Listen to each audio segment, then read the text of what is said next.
12 भ्रामक दृष्टिकोण। नशाखोरी अनुभूति के भ्रमपूर्ण द्वार। आध्यात्मिक जीवन का उद्देश्य भ्रमों से मुक्ति पाना है। यदि हम मन की अवस्था बदलने के लिए नशीली चीजों का सेवन करते हैं, चाहे वे रासायनिक हो या प्राकृतिक, तो हमारा मन कुछ अनोखी स्थितियों का अनुभव करने लगता है। ये अनुभव स्थायी नहीं होते और मन के दायरे तक ही सीमित रहते हैं। यदि हम एक नशीली गोली लेकर सदा के लिए अपनी आध्यात्मिक जागरूकता बढ़ा सकते, तो इससे सरल उपाय और क्या हो सकता है। परंतु दुर्भाग्यवश ऐसा संभव नहीं है। जैसे ही नशीले पदार्थों का प्रभाव खत्म होता है, मनुष्य फिर से अपनी पहली जैसी अवस्था में आ जाता है। नशीली वस्तुओं के सेवन से प्राप्त हुए अनुभव केवल मानसिक स्थितियां हैं, जिनका आध्यात्मिक अनुभव से कोई सरोकार नहीं है। यही कारण है कि जो लोग नशीले पदार्थों का सेवन करते हैं, उनके अनुभव एक दूसरे से भिन्न होते हैं। इसके विपरीत एक व्यक्ति के आध्यात्मिक अनुभव दूसरे से अलग नहीं होते।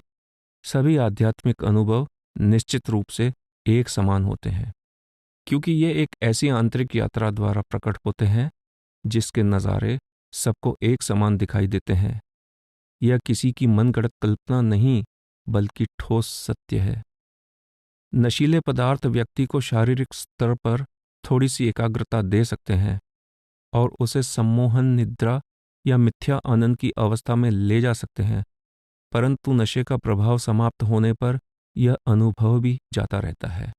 यदि नशीले पदार्थों के सेवन से बदली हुई मानसिक स्थिति में हमें कुछ दिखाई भी देता है, तो उस अनुभूति पर हमारा पूरा नियंत्रण नहीं होता।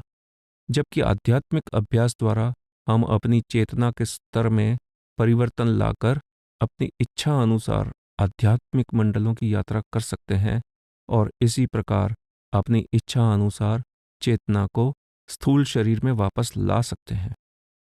आध्यात्मिक अनुभव हमारी आत्मा का विकास करते हैं और हमें एक संवेदनशील और बेहतर इंसान बनाते हैं। तब हम अपनी इंद्रियों के शिकार नहीं होते। हम अपने मन को वश में कर लेते हैं और मन इंद्रियों को वश में करना आरंभ कर देता है। लेकिन नशीले पदार्थों का सेवन करने से हम मन और इंद्रियों के ही गुलाम बने रहते हैं और उन भ्रमों से ऊपर उठने में हम अपनी कोई सहायता नहीं कर पाते, जिनमें हम पहले से ही उलझे हुए हैं, बल्कि और नए नए भ्रमों में फंस जाते हैं। शराब, बोतल में विनाश का संदेश। शराब के सेवन से परहेज करने के समर्थन में किसी विशेष तर्क की जरूरत नहीं है।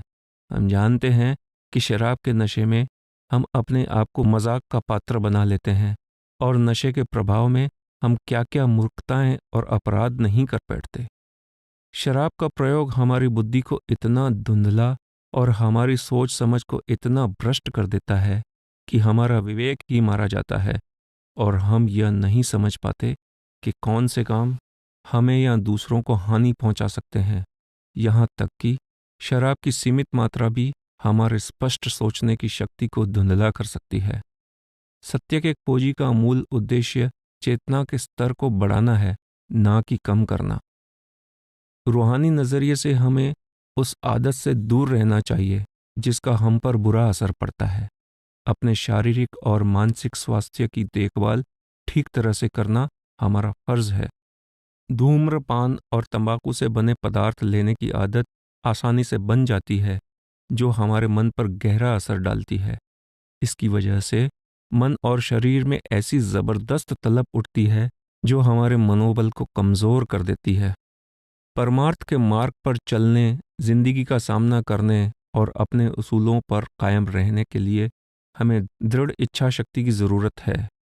धूम्रपान हमें शारीरिक और मानसिक तौर से कमजोर बना देता है और इसका हानिकारक असर हमारी रूहानी तरक्की पर पड़ता है। मौजूदा सरकार बाबा जी फरमाते हैं, धूम्रपान एक खतरनाक आदत है। यह धीमी गति का जहर है जो कई गंभीर रोगों को जन्म देता है।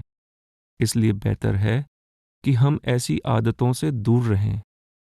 हम जोर देकर यह सुझाव देते हैं कि जो भी आदत हमें अपने वश में कर लेती है, और हमारी सेहत के लिए हानिकारक है, उससे हमें सख्त परहेज करना चाहिए। एकाग्रता आध्यात्मिक अभ्यास का एक अभिन्न अंग है। एकाग्रता प्राप्त करने के लिए आवश्यक है कि हम अपने प्रति पूरी तरह सचेत और सतर्क हों।